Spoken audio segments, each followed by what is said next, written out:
Chapter 5. Crash! Ah! Vince, help!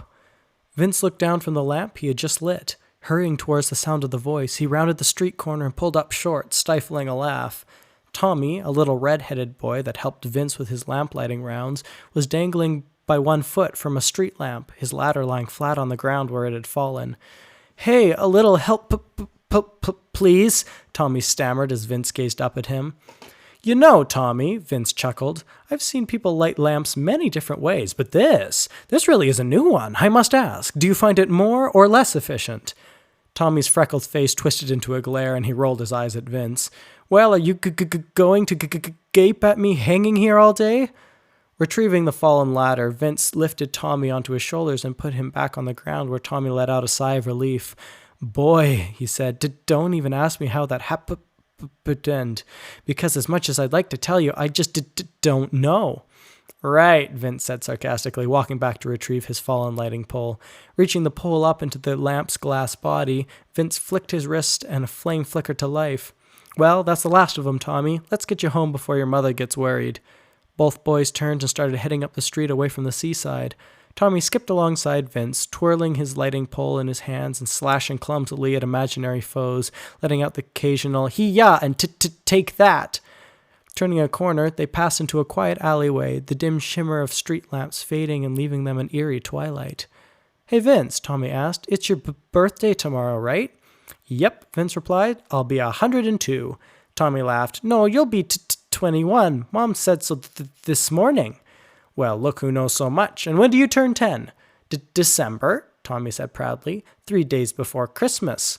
3 days before Christmas, eh? An oily voice echoed from behind Vince and Tommy.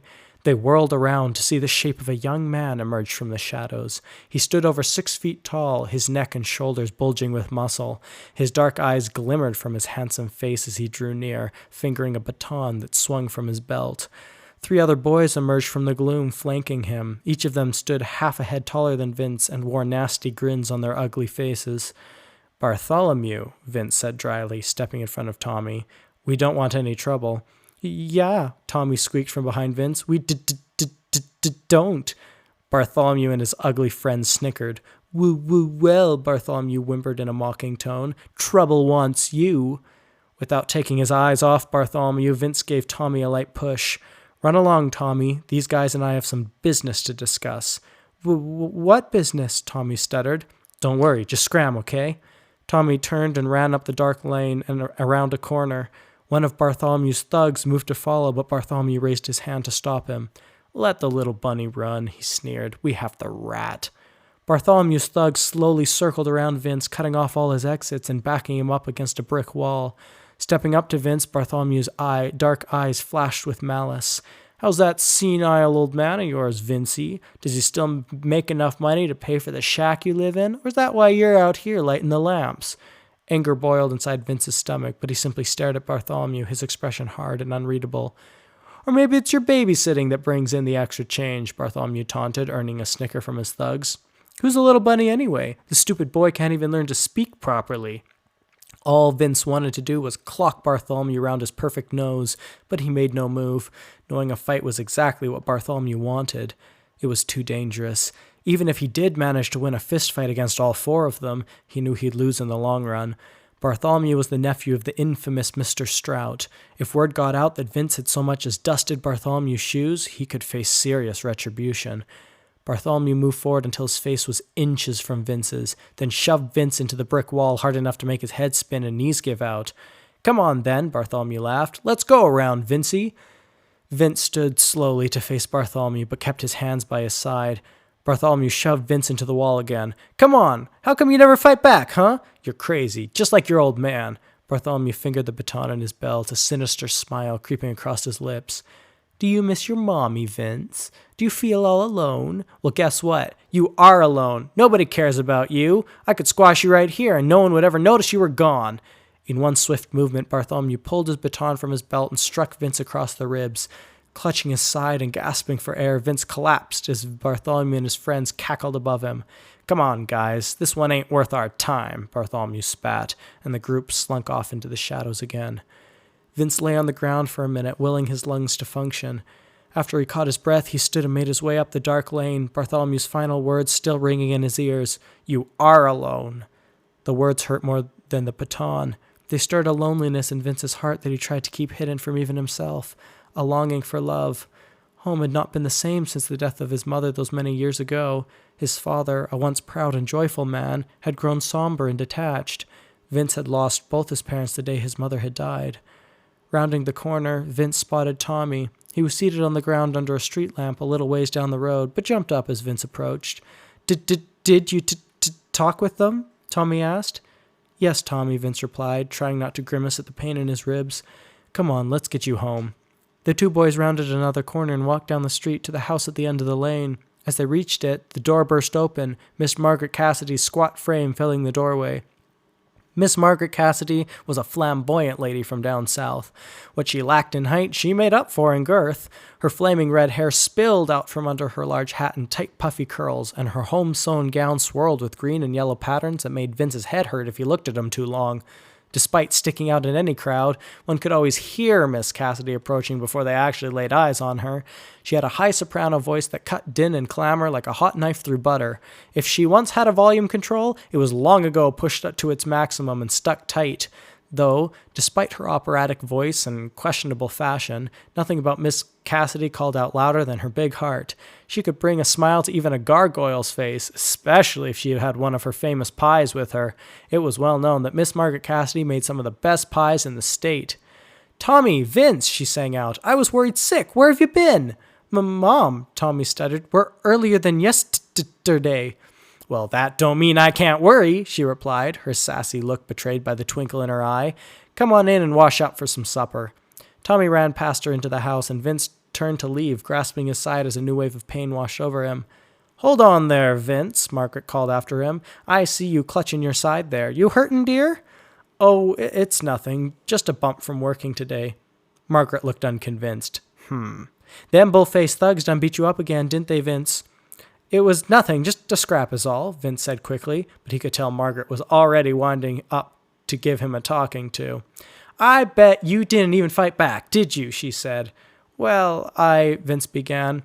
"Honey, why do you let them boys walk all over you? You ought to stand up for yourself, fight back. Things ain't never gonna change if you don't try to change 'em." "I know, it's just that," Vince sighed.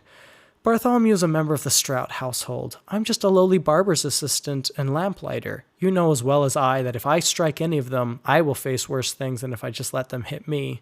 I don't want to cause any trouble, Miss Cassidy. If my father lost me as well—" Vince paused and looked back towards the harbor. "It's just how things are. It's nothing strange or surprising." Margaret shook her head.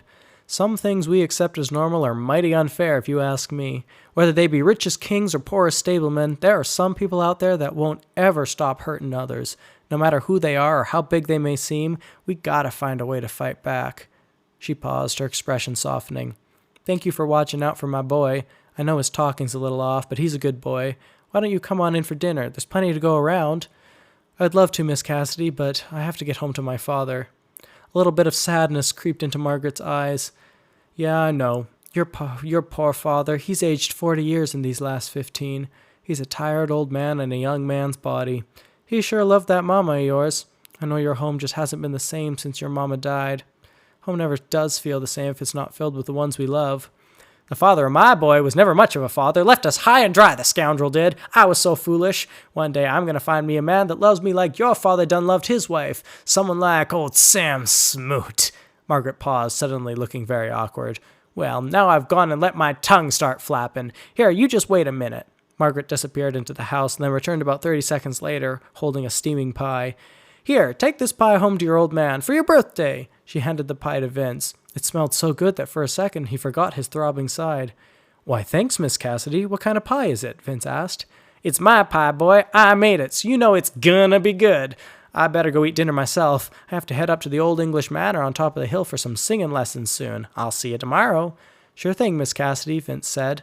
Turning, he made his way down the street, but instead of heading towards home, he let his feet carry him out to the lighthouse that stood overlooking the sea. Stars shone brightly above, their pale faces reflected in the shimmering waves far below. Sitting down on the grass, Vince closed his eyes, relishing the feeling of the gentle breeze against his face. "Mother," he said, looking towards the sky, I have so many questions. Every day seems like a new battle. Even though I try to do the right thing, it seems to do me little good. I walk the streets and try my best to make them home, but I feel so alone. Sometimes it's just so hard to keep believing. Mother dear, in heaven above, tell me there is more than this. Foolish they call me, but my heart can't resist. Oh, the moonlight, it whispers and shows me what I can't see, and I believe someday, somewhere, I will find home.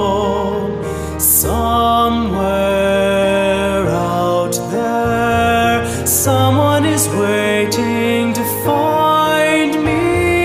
I with them and they with me, a home will finally be.